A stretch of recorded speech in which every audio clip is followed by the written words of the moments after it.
Welcome to the Deep Dive.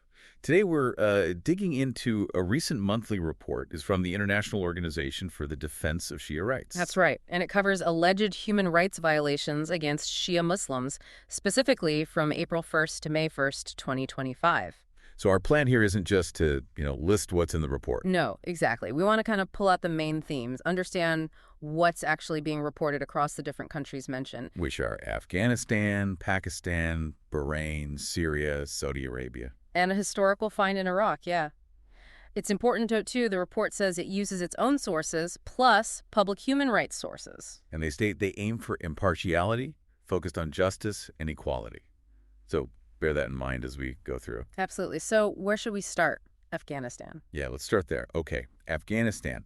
The report seems to flag major concerns about religious practice restrictions. It details incidents where the Taliban authorities reportedly stopped Shia Muslims from holding Eid prayers. Right, in big cities like Kabul, Mazar Sharif, Herat. And it wasn't just like canceling the event.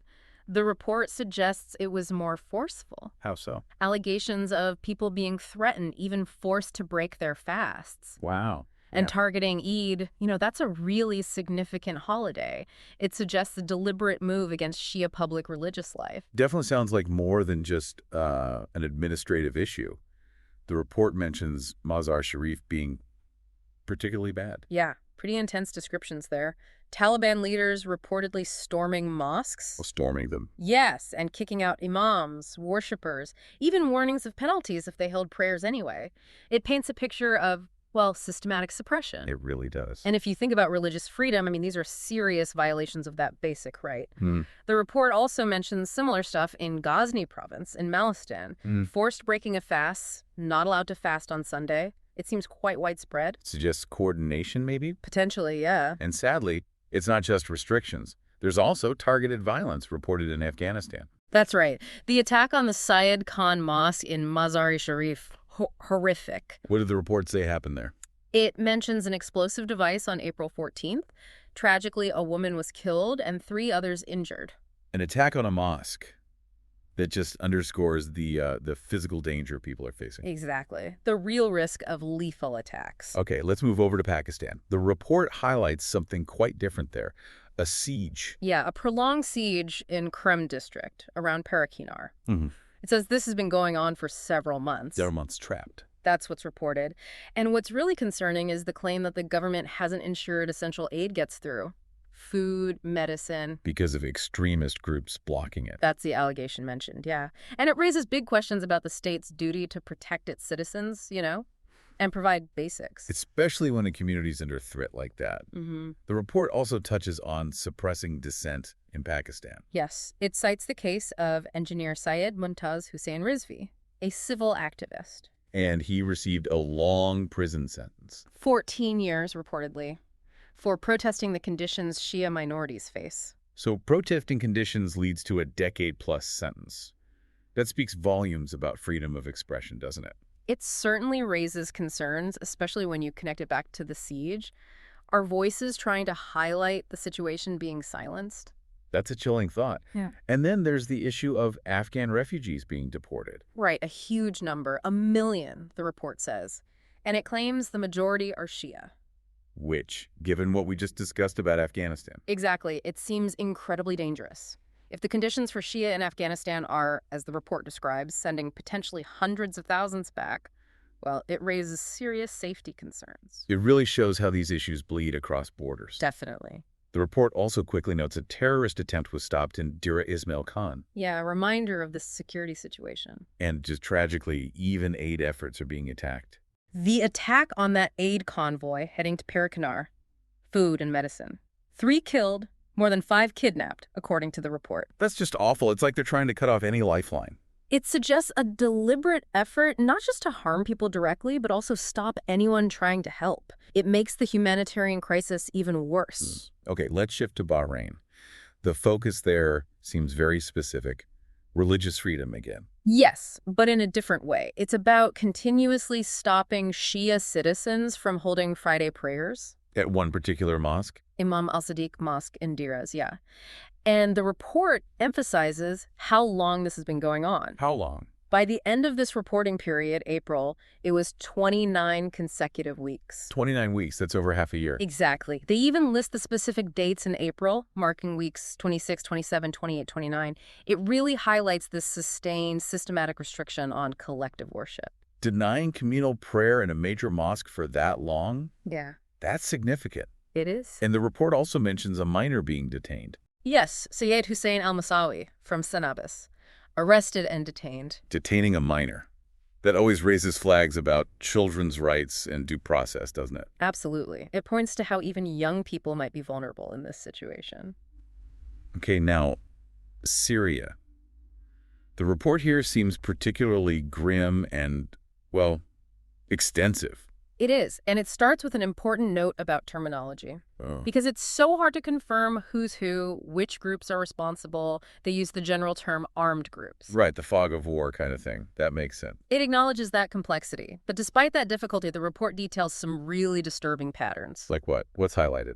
While some of the most alarming claims involve kidnapping and allegedly trafficking of Alawite women and girls. From where? From coastal areas, reportedly taken to Idlib and Turkish border regions, and then allegedly sold via social media. Sold on social media. That's horrific. Truly horrific allegations. If true, those are severe human rights violations, safety, freedom from slavery, trafficking.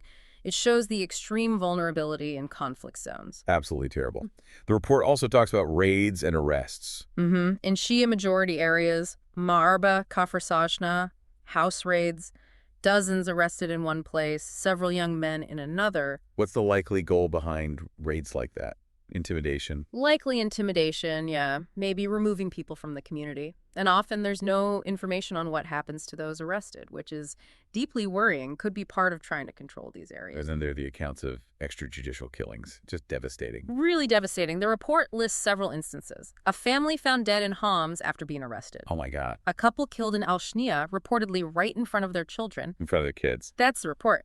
And then 2 brothers tortured and one of them killed.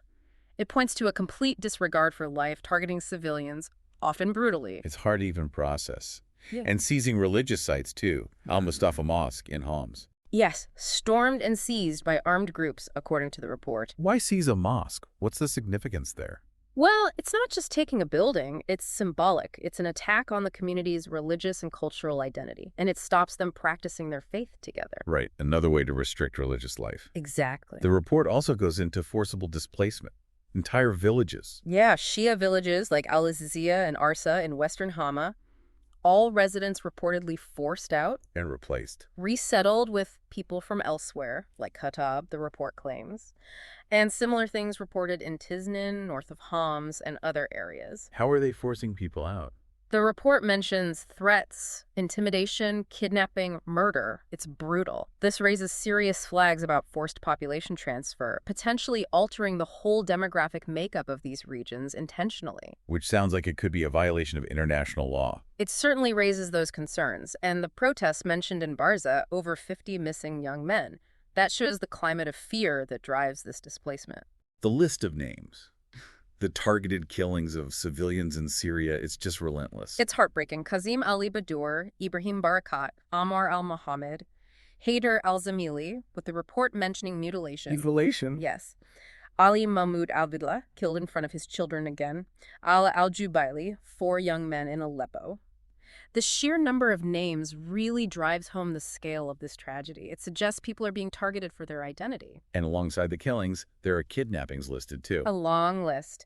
Alam Najib al-Abdullah, Ahmed Abdullah Ali, Ala Mohsen Samuni, Mutayyama Salah and his cousins, Iyad Aziz Isa, Ali al-Saloom, Muhammad Yusuf al-Kabakli, Mrs. Haya Imad, Ammar Darwish, Zain Darwish, Abdulaziz al-Radwan, Imad Aziz Wasuf, Nafal Ibrahim, Miraj al-Adhabet. What does that do to a community, the constant fear of abduction? It creates this pervasive climate of fear and uncertainty, families left wondering, terrified. It's a tactic to terrorize and destabilize people. And then property confiscation on top of all that. Yeah, homes belonging to Shia residents who were forcibly displaced in Damascus and its suburbs. Confiscated and allegedly given to Jabhat al-Nusra fighters. So it's not just immediate violence, it's like a long-term strategy. It seems that way. Taking homes, property, It strips people of their belongings, their livelihoods, but it also makes it harder, maybe impossible for them to return. It helps cement those demographic changes. And the report even mentions the Homs City Council publicly abolishing Shia neighborhoods. Yes. A very stark, symbolic act of erasure, isn't it? Unbelievable. And the violence didn't even let up towards the end of April. No, the report details more killings and arrests between April 25th and 27th. Where? 4 young men killed at the Alawite Council building in Damascus. Multiple incidents and Homs arrest killings. The report names Ibrahim Quaz, Wahib Suhail, Dia Haytham, Mohammed Saeed, Ali Asif, Yahya al-Jardi, Ala al-Natasser, Hussein al-Nasser, Haytham Muhammad, Bia Haytham Allah. Just name after name. And another family, 4 members killed in Homs. Killings in Latakia countryside, too. Furs Musa, Majd Isa. It just shows how widespread and continuous it was. And even more killings right at the end of the month. Muhammad Ali Jadid and Yazan Zakaria Diba. A grim reminder of the ongoing human cost. Finally, for Syria, the report mentions assaults and humiliation in Banayas. Right. Armed groups storming homes, assaulting people, humiliating them. Even if it's not killing, that kind of abuse, Yeah. it's still incredibly damaging, right? Absolutely. It's a severe violation of human dignity. It adds to the fear, the oppression, and the long-term trauma. Okay, let's shift quickly to Saudi Arabia. Much shorter entry there, but stark. Yes. The report notes one specific event, the execution of a young man, Ali Abdullah Araba. From Al-Almiya in Qatif, and execution. It's a different kind of violation than, say, the chaos in Syria, but it raises those critical questions about the death penalty, due process. Definitely. And lastly, Iraq. This one's different. It's historical. Yeah, a discovery near Kirkuk, a mass grave. From when? Containing remains of over 24 young men from the 1991 Shaban uprising. The uprising against Saddam Hussein's regime. That's right. The report states they were reportedly executed and buried alive by the Ba'athist regime back then. Buried alive. It's a powerful, sobering find. Even though it's not from this reporting period, it reminds us of the long history of abuses in the region. And the need for accountability, even decades later. Exactly. Remembering the past, the legacy of violence. So, wrapping up this deep dive into the report, I mean, the picture it paints for just that 1 month, April 2025, is deeply troubling. It really is. We've seen this range of reported violations against Shia Muslims across several countries. Restrictions on basic religious freedom, targeted violence against people, against mosques. Suppression of dissent, that devastating forced displacement and demographic change, especially highlighted in Syria. And just so many alleged extrajudicial killings, abductions, property confiscations. It's a disturbing pattern highlighted by this one organization's report. And again, we have to stress, this information is based entirely on the report we've been discussing and the sources it cites. Which leads us to a final thought, maybe for you, the listener, to consider.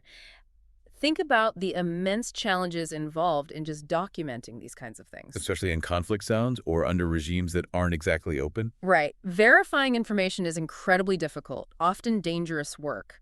But reports like these, whatever their limitations, play a crucial role in trying to shine a light on these alleged abuses. So the question to leave you with is, maybe, what are the long-term consequences? What kind of lasting impact do these types of violations, the killings, the fear, the displacement, the suppression, have on the communities directly affected?